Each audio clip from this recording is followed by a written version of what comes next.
नमस्कार, मैं संजय। क्या पेटीएम पेमेंट बैंक की नोटबंदी हो गई है? जी हाँ, ऐसा ही हुआ है। पेटीएम की सहायक कंपनी की नोटबंदी हो गई है। नोटबंदी के समय ही पेटीएम का विस्तार हुआ है और एक कंपनी चर्चा में आई।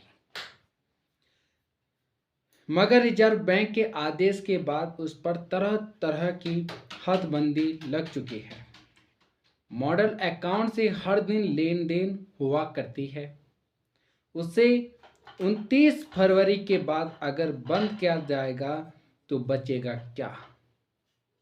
वास्तव में क्या ऐसा हो रहा है कि 29 फरवरी के बाद अब पेटीएम नहीं रहेगा? पेटीएम बैंक वॉलेट की संख्या 300 मिलियन बताई गई है। इसे खातेदारों की 3 करोड़ से अधिक है। एक महीने में 1.6 अरब का लेन देन का रिकॉर्ड है। एक झटके में सब बंद हो जाएगा। लाइव पेमेंट में बाजार के एक जानकार ने कहा है कि रिजर्व बैंक के आदेश से देखने से लगता है कि पेटीएम पेमेंट बैंक का ऑपरेशन अब बंद हो जाएगा। आज मार्केट खुलते ही पेटीएम का शेयर 20% गिर गया है। इतने बड़े बैंक पर डंडा नहीं पहाड़ गिरा दिया गया है। डिजिटल बैंक पेमेंट गेटवे इस्तेमाल करने वाले देश के करोड़ों ग्राहकों को यह फैसला समझने में अभी वक्त लगेगा। रिजर्व बैंक के आदेश के अनुसार 29 फरवरी के बाद पेटीएम पेमेंट बैंक नया ग्राहक नहीं बना सकेगा।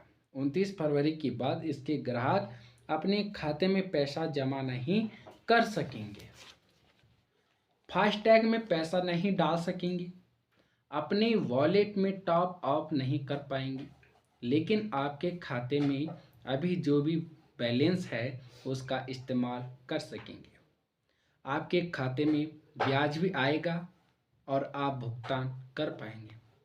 पेटीएम पेमेंट बैंक अन्य बैंकिंग सुविधा भी नहीं दे सकेंगे, जैसे आधार से लिंक पेमेंट नहीं होगा, यूपीआई सुविधाएं बंद हो जाएगी, Bharat bill payment cooperating unit भी काम नहीं करेगी।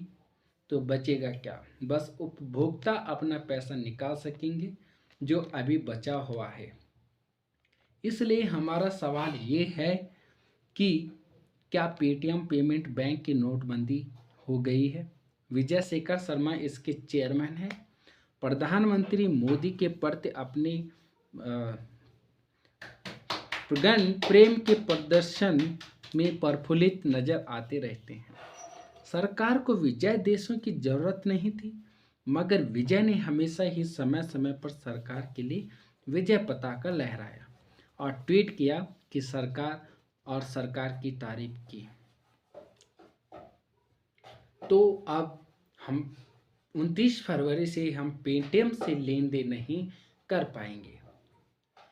29 फरवरी के बाद ये नया नियम लागू हो जाएगा और जो कि 300 करोड़ जो खाते धारक हैं, 300 मिलियन खाते धारक हैं और हर दिन इससे 1.6 अरब की लेन देन होता है और इससे हमारे 20%, जैसे हमारे मार्केट खुले हैं तो 20% इसमें गिरावट आई है। तो नमस्कार, मैं संजय, मिलते हैं नेक्स्ट वीडियो में।